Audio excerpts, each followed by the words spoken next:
Sou a nova professora de vocês de escatologia e hoje vamos tratar e saber e conhecer a grande meretriz de Apocalipse 17. Quantos aqui sabem quem é ou o que é a grande meretriz de Apocalipse 17? Não? Então vamos continuar. Preparei para vocês 10 tópicos dentro desse tema. Entre eles nós vamos conhecer quem é a grande meretriz, características dessa meretriz, a diferença entre o relacionamento existente entre a Babilônia antiga e a Babilônia, o mistério da tribulação. Vamos conhecer Nimrod, Semíramis e o culto gerado através de Semíramis e do seu filho. Vamos conhecer também alguns mistérios menores ligados ao mistério central e a igreja romana, como ela está dentro dessa tribulação, e vamos concluir. No final, preparei algumas curiosidades que eu não vou falar nessa apresentação para vocês, e quem quiser ter acesso, só me pedir que enviarei para vocês, tá bom? Então, quem é ou o que é a grande meretriz? A grande meretriz é o sistema religioso apóstata que existe na tribulação. Essa é a igreja que professava ser a noiva de Cristo, mas ela se tornou incrédula e entrou nesse período. Dela surgiu um grande sistema religioso dominado pela grande meretriz. Amém? Agora trataremos de algumas características da grande meretriz. Abram comigo Apocalipse 17, de 1 ao 6, do 15 ao 17. Vou ler aqui na Bíblia para vocês. Um dos 7 anjos que tinham as 7 taças aproximou-se e me disse: venha, eu mostrarei a você o julgamento da grande prostituta que está sentada sobre muitas águas, com quem os reis da terra se prostituíram, os habitantes da terra se embriagaram com o vinho da sua prostituição. Então o anjo me levou no espírito para o deserto. Ali vi uma mulher montada numa besta vermelha, que estava coberta de nomes blasfemos, e que tinha 7 cabeças e 10 chifres. A mulher estava vestida de púrpura e vermelha, e adornada de ouro, pedras preciosas e pérolas.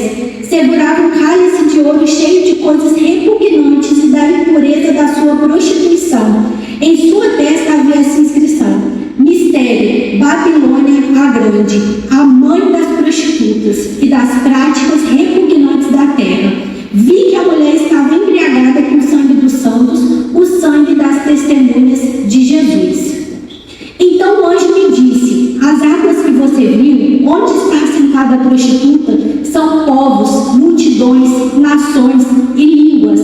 A besta e os 10 chifres que você viu odiarão a prostituta. Eles a levarão à ruína e deixarão nua, comerão a sua carne e destruirão com fogo. Pois Deus pôs no coração deles o desejo de realizar o propósito que Ele tem, levando-os a concordarem da besta o poder que eles têm para reinar, até que se cumpram a palavra de Deus. Então o sistema ele é caracterizado como uma meretriz.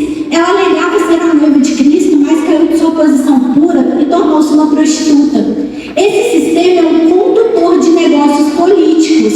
Ele parece controlar a besta na qual monta. Ele também é um grande perseguidor dos santos. E a besta irá se levantar contra ele e destruir ele completamente para que a sua supremacia não seja ameaçada. E qual o relacionamento existente entre a Babilônia antiga e a Babilônia mistério? A mulher, como foi falado, é um sistema religioso que domina o poder civil. Por algum tempo ela vai dominar. Então vamos voltar para o Antigo Testamento e descobrir o que o Antigo Testamento fala sobre a Babilônia literal, pois ela iluminará a Babilônia dos dias da tribulação. Amém? Quem é que sabe quem foi Nimrod? Alguém? Construiu a Torre de Babel, né? Que construiu a Torre de Babel. Então ele foi o fundador de Babel. O que significa Babel? Babel significa Babilônia. Ele foi o arquiapóstata da era patriarcal. O que é um arquiapóstata, gente? Arquiapóstata é o primeiro e maior dentre todos os apóstatas que já existiram. A construção da torre que alcançaria o céu deve ser entendida como um templo ou centro de reuniões para todos aqueles que não obedeciam à palavra do Senhor. Babel, escrito daquela forma, significa o portal de Deus, logo transformado por juízo divino em Babel, que significa confusão. a Babilônia ela é caracterizada pela imitação do que é real e do que é verdadeiro. Nimrod ele era neto de Cã, filho de Cush. E Cã era o filho indigno de Noé. Pode passar, por favor. Cã ele significa escuro, escurecido, queimado de sol. E esses nomes indicam o estado da alma do homem. A esposa de Nimrod Bar-Cush foi a notória Semíramis. Ela é considerada a fundadora dos mistérios babilônicos e a suma sacerdotisa da idolatria. A Babilônia tornou-se a fonte da idolatria e mãe de todo o sistema pagão do mundo. A religião de mistério ali espalhou-se sob várias formas pelo mundo e terá o seu desenvolvimento máximo quando o Espírito Santo partir e a Babilônia do Apocalipse ocupar o lugar da igreja. Baseado na promessa de que a semente de uma mulher estava por vir, Semíramis gerou um filho. E esse filho declarou ter sido gerado miraculosamente, sendo ensinado também que esse filho foi morto por um forte javali e que ele havia ressuscitado. Esse filho foi aclamado pelo povo. Seu nome era Tammuz, cuja adoração Ezequiel protestou na época do exílio.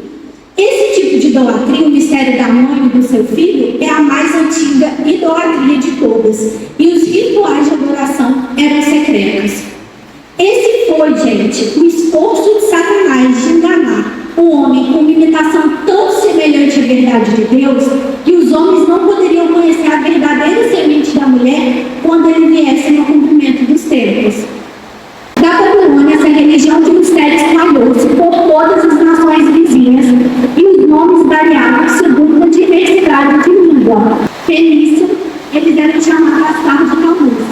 Egito, Ísis e Horus. Grécia, Afrodite e Eris. Itália, Vênus e Cupido.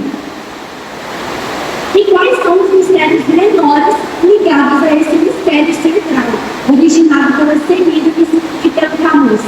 Surgiu doutrinas da purificação do purgatório depois da morte, salvação por coisas sagradas, como por exemplo a oferta de pães à rainha do céu ou a dedicação de virgens aos deuses. O sinal da cruz era sagrado para Tammuz, pois ele simbolizava o princípio de vida e a primeira letra de seu nome. A cruz é representada sobre um dos altares e templos mais antigos e não se originou, como muitos supõem, com o cristianismo. E Baal era a forma cananeia dos mistérios babilônicos. Ele era Deus Sol, o doador de vida, identificado com Tammuz. E o que a igreja romana ela tem a ver com a tribulação? Quando os templos da cidade babilônica foram destruídos, o sumo sacerdote fugiu de um bando de iniciados para Pérgamo. De lá ele cruzou o mar e emigrou para a Itália. Os cultos antigos foram propagados sob o nome de mistérios etruscos e Roma se tornou o centro do babilonismo. O sumo sacerdote usava mitras com formato de cabeça de peixe para honrar Dagon, o deus peixe, que é outra forma de mistério de Tammuz. Quando se estabeleceu em Roma, ele denominou-se Pontífice Máximo e escreveu esse título em sua mitra. Vocês sabem o que é mitra, gente? Quem sabe? Não é aquele chapeuzinho que o Papa usa, com cabeça de peixe, que é usado por ele até hoje. Júlio César, que era iniciado, tornou-se chefe de Estado e foi eleito Pontífice Máximo, título mantido até Constantino Grande, que era líder da igreja e sumo sacerdote dos pagãos.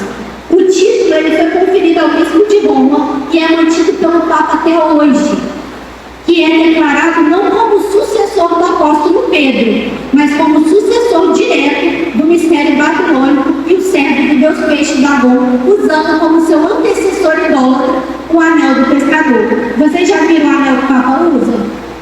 Já viram? Reparem, é o anel do pescador. Durante os primeiros séculos da história da igreja, a verdade das escrituras foi muitas vezes obscurecida ao passo que as práticas idólatras foram aceitas como sacramentos cristãos e filosofias pagãs tomaram lugar da discussão do Evangelho. Assim foi desenvolvido o sistema que por 1000 anos dominou a Europa, até que a grande reforma do século XVI trouxe certa medida de libertação. Pode passar, para mim, por favor. Então, as falsas doutrinas e práticas encontradas dentro do romanismo é uma junção com o cristianismo e o paganismo, quando Constantino proclamou Roma como Império Cristão. Concluímos que a prostituta representa toda a cristandade protestante unida num único sistema sob um único cabeça, que é o Papa. A besta, a princípio, dominada pelo sistema da meretriz, irá se erguer contra ela e destruí-la completamente. O sistema da meretriz irá competir com a adoração da besta, promovida pelo falso profeta, e a sua destruição irá ocorrer para que a besta possa ser o único objeto de falsa adoração ao proclamar-se como Deus na tribulação. Então eu vou finalizar com vocês diferenciando a Babilônia eclesiástica da Babilônia política e se é possível existir uma Babilônia literal na tribulação. A Babilônia eclesiástica é a cristandade apóstata liderada pelo papado. Essa é a grande meretriz que é destruída pela Babilônia política, para que a besta seja o único objeto de adoração. Já a Babilônia política é o império confederado, liderado pela besta, a última forma da dominação mundial gentílica, e o seu poder será destruído pela volta do Senhor em glória.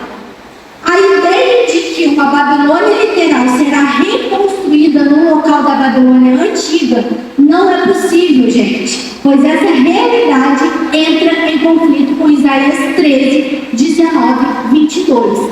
E os outros slides que eu passei, quem quiser ter acesso, só me pedir, que tem algumas curiosidades extras que eu preparei para vocês sobre o tema.